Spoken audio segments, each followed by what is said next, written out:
he's exactly what the Cardinals need. He's tools. He can come in there. He can learn from Drew Petzing for a year. He doesn't have to play right away. Like, here's what we're doing. Jackson Dart is probably the consensus pick by this fan base if they draft a quarterback to be the guy. Yeah. I think you have to add in Jalen Milroe, given his physical tools and how well Drew Petzing has done with mobile quarterbacks. And then I'm throwing in Kyle McCord. I'm throwing in Kyle McCord because of his ties to a lot of the current Cardinal brass. You could throw in Will Howard on here too. I'm fine with that. Somebody, an Ohio State former, current, or ex-QB, I'm putting on this list. So between those three right now, like, depending on how they perform, I think we're going to get to a point where one of these guys is talked about as a first-round pick. I know you think that's nuts, but given just the lack of quarterback talent, Shedeur and Cam Ward are going to go, and then what are we going to just not have a quarterback drafted for 50 picks? Come on now. No, and it's got to be Dart, right? I mean, Dart's got to be the guy that has the potential to rise from day 2 to day 3. I just don't know. It just really feels like Milroe's going through something mechanically that it'd be really tough for him to get up and make the throws necessary at the end of the month. That's going to catapult him from, a day 2 guy to a day 1 guy.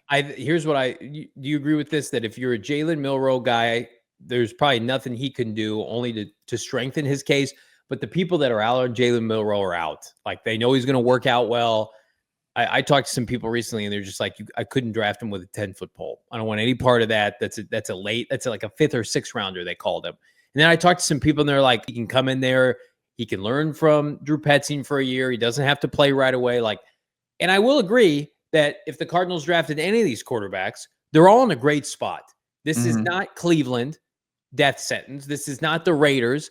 The Cardinals are not going to play a rookie quarterback this year. You're going to have a 12-month curriculum, probably closer to 18 by the time you ever would play at the earliest, learning from Drew Petzing, getting to know the cadence, the offensive line, maybe learning from Kyler Murray, who knows, or Danny Dimes, and then working in the confines of an offense that's got Marv and Michael Wilson and Trey and Paris Johnson Jr. I mean, it's if the Cardinals needed a quarterback, they would be among the teams that this is the best place to land.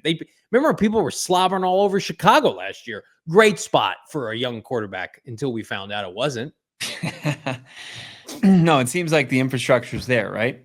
Yeah. But we didn't see, obviously the team tap into its potential consistently enough. But no, I was saying it on Radio Row. I think Ben Garcia had me on. He was asking, should the Cardinals target a quarterback? But it's not from the standpoint of you're doing it to get Kyler Murray's successor with the idea like this guy's going to come in and he's going to supplant Kyler Murray. No, you can't. Because it's from the standpoint of this is what good organizations do.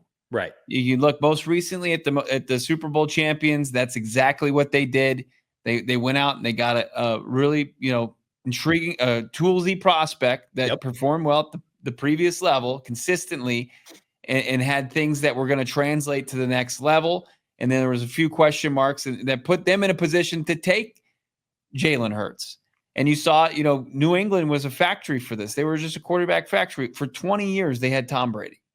But it didn't stop them from going and getting a guy like Matt Castle, who never started at USC, to Jacoby Brissett, who was an interesting prospect, to Jimmy Garoppolo, who was slept on because he was a small school guy. And they would get those guys in the building, and they would develop them. They would get them in meetings. They would get reps in practice. They would get reps in the preseason.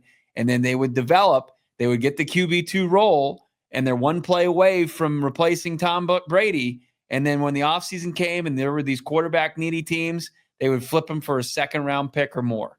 And that there's value there. There's just value in taking the position in the draft. I mean, do you think the Green Bay Packers, who Aaron Rodgers by far and away a better quarterback than Kyler Murray is, the Green Bay Packers are like, we're picking in the 20s. We're a Super Bowl contender, but too good a value not to take Jordan Love here. Think they regret doing that? Certainly Kansas City regret trading up for Mahomes. It motivated Alex Smith to have a career year. And then Philadelphia, the most recent example. Like, I think you make an argument. There are cases like, Jaden Daniels where they come in and they're awesome as a rookie. But like the places where you want these young players to succeed later, you have to have a plan of development. Like, Yeah. I think like Dak Prescott was supposed to sit before Tony Romo flamed out, and Dak was just He didn't flame out. He had an right. injury. Or yeah, I mean, physically flamed out, and then Dak was so impressive in camp. But sometimes it's for the Cardinals because we do feel like with Kyler Murray, you have to go year to year until he proves himself. Right? He's under contract, not going anywhere. You do not want to be in a position, and I feel like I talk about this every show now, where if things fall apart with Kyler Murray, that you look weak to the other franchises and that you have no direction. Especially like if you're Monty Ossenford and Jonathan Gannon, look at Michael Bidwell, like, hey, we're going all in with Kyler Murray. And then it doesn't work out. And it's like, okay, hey, we're actually starting over at the position next offseason. Yeah. Because I'm sorry, Clayton Tune is not a viable option to play for this team. You know who would be? Maybe a second or third round quarterback that you develop this year that maybe we get glimpses of, or Kyler Murray has a career year. That's the best case scenario. And then you just got a nice pipeline of young quarterbacks on your roster. But for the people, I see this a lot where it's like, don't take a quarterback. We're trying to win and we need these players in the second and third round. None of that will matter if that position is not in a great place. None of it matters.